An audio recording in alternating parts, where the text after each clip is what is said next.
Welcome aboard Sautio signs, posted placards.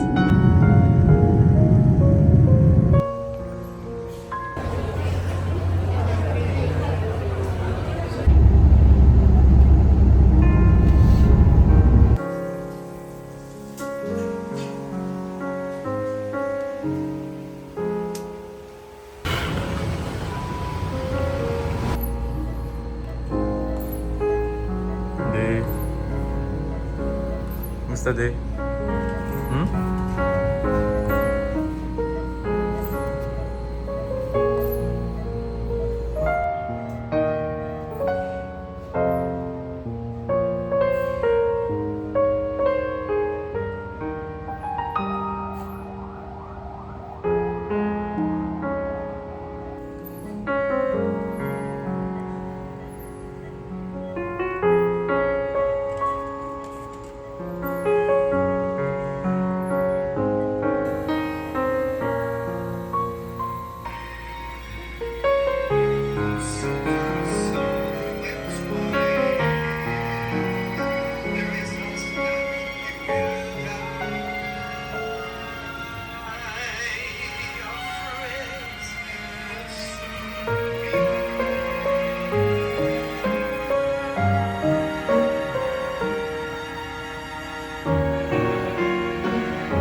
So, all we can do is to prepare for it. Through the mercy of God,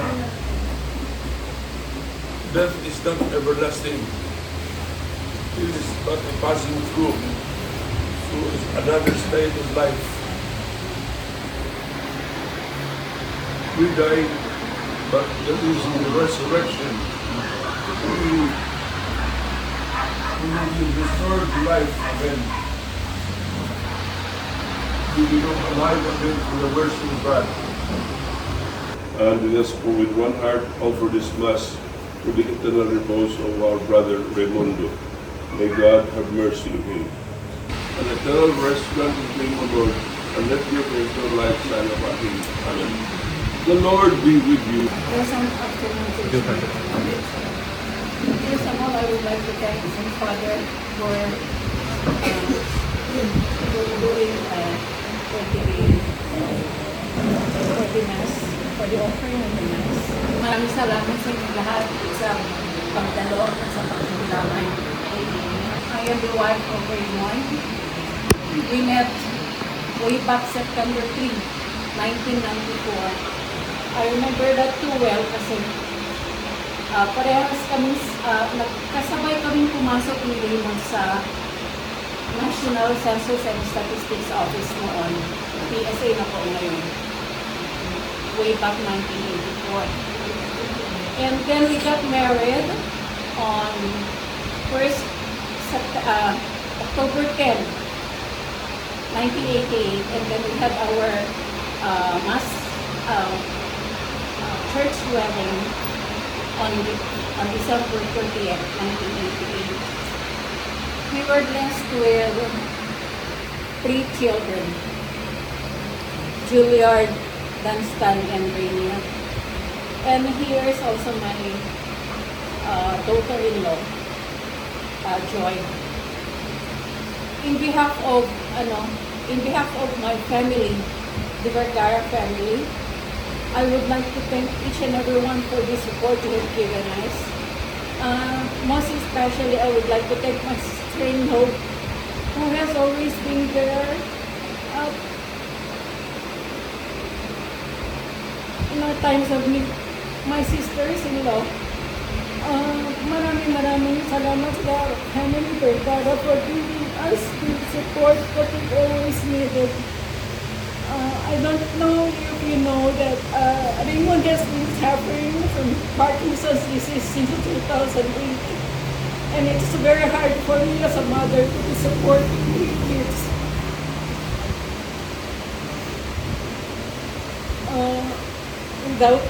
Without the help of the Vergara family, siguro hindi namin narating ito ginagawa namin ngayon.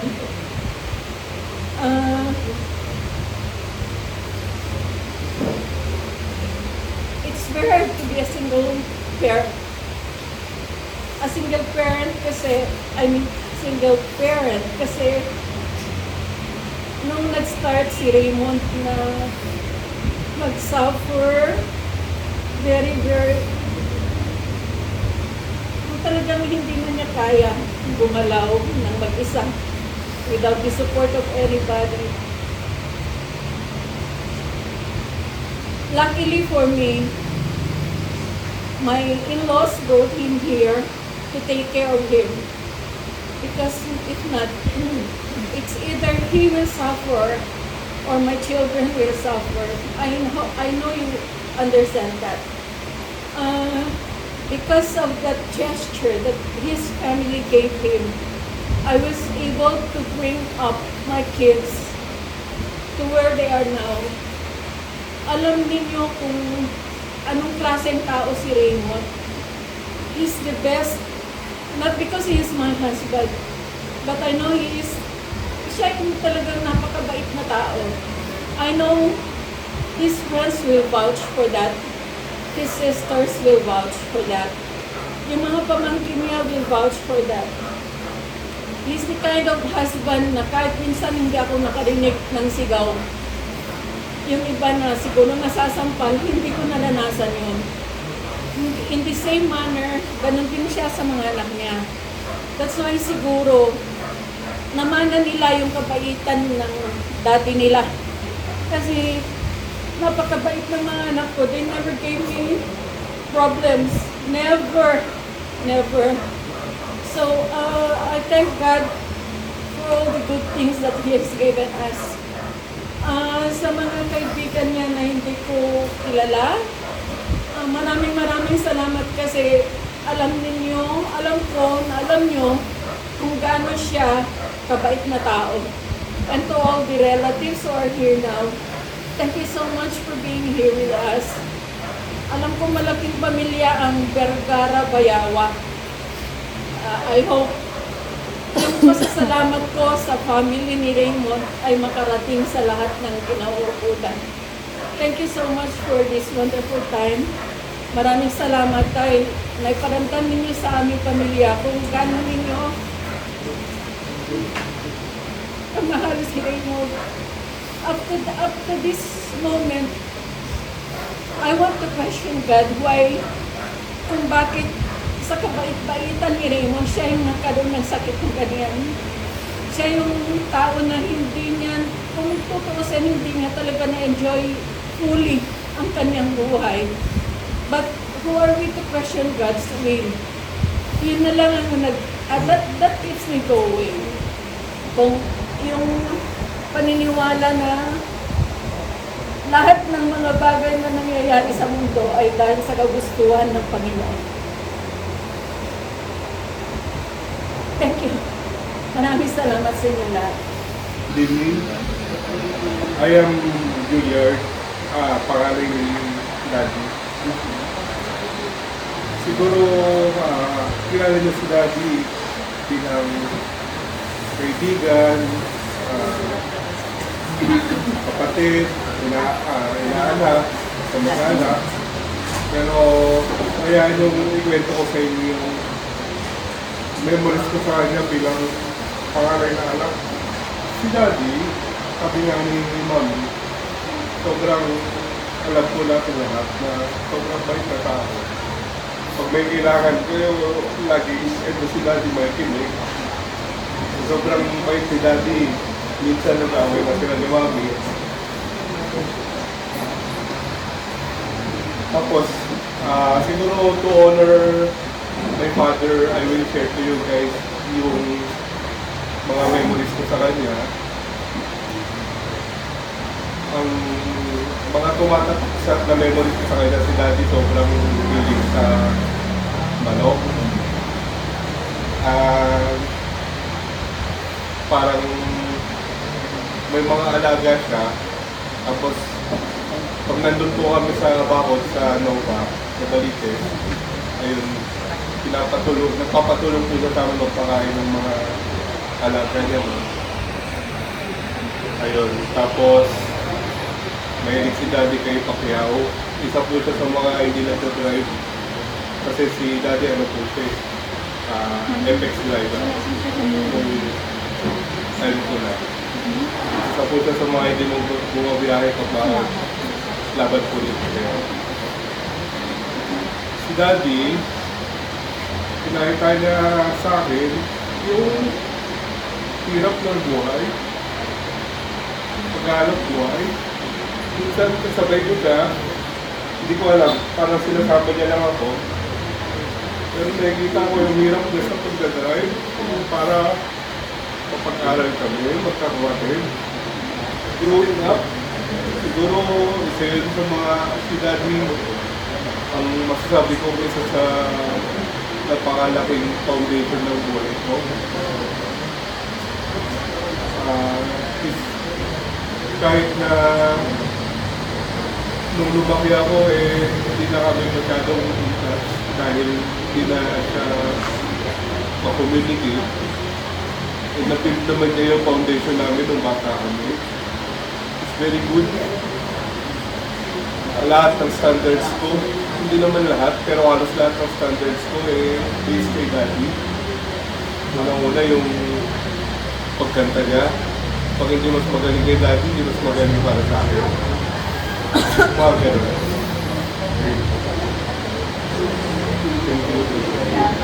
Yung nagkaroon siya ng sakit, when it all started, growing up, I never had a chance to have a father figure.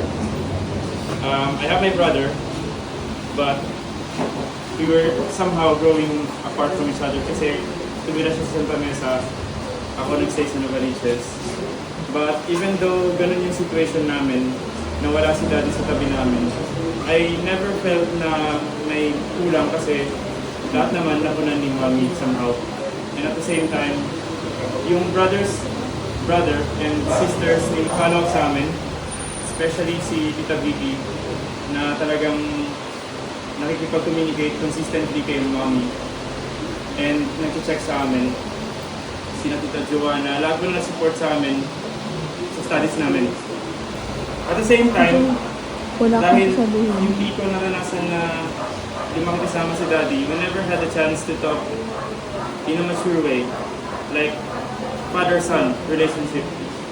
Nung time na ayun nga, na tumatanda ako na parang high school and college.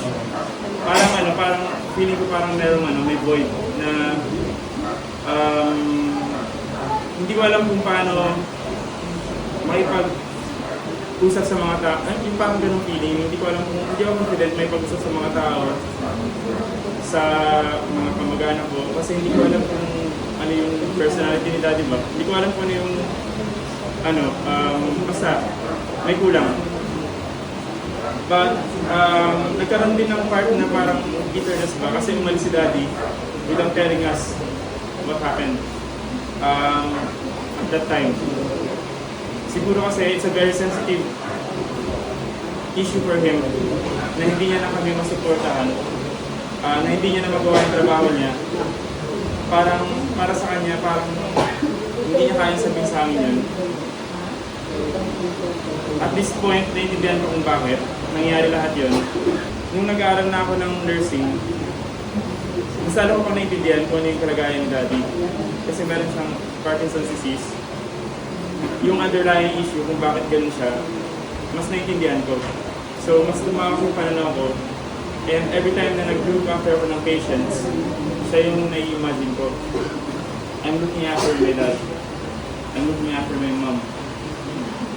So every now and then, parang mas close yung relationship ko sa mga elderly patients because I imagine them with my patients. But nagkaroon din ng time na nalulungkot ako kasi I was looking after other people sa ibang bansa, pero hindi ko natulungan yung papa ko. Pero at the same time, nagpapasalamat ako sa mga nandiyan parati para sa papa ko. Sina Ate Michelle, sina ng Chris, sina Michael, and everyone else na bumibisita kay Papa. Hindi ko alam kung ano hindi ko ma-express yung pasasalamat ko. I can't express it enough, my gratitude. I just want to thank each and everyone na nandiyan. Through the times na my father is having difficulty, but at the same time, when he's having fun. Kasi yun yung moments na mas-cherish niya, and for sure, yun yung moments na maaalala niya, o naaalala niya, nandun siya sa hospital. Every time na may nag-visit dito, tatanong ako, how is my dad? How do you know him? What's your relationship with him? How was he when he was alive? Kasi ngayon ko lang nalalaman ko ano yung personality ni Daddy, kung sino siya, kung gaano siya kabait. And yun yung mababaon ko kahit saan ako pumunta. Yung memories ninyo para sa kanya. And of course, may memory of him when I was a boy. Na kahit tahimik siya, quiet lang siya, I know deep inside na sobrang responsable niya. Never ko narinig na sumigaw siya. Siguro pinapalo niya kami kasi makulit kami. Nag-aaway-aaway kami.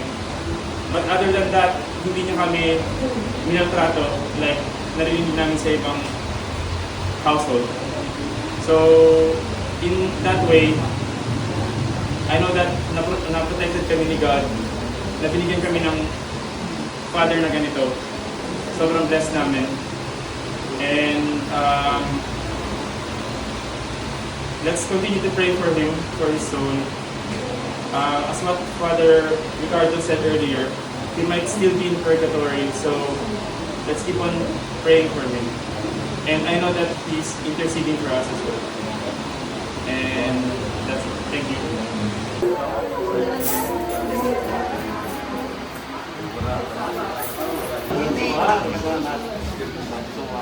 Amen.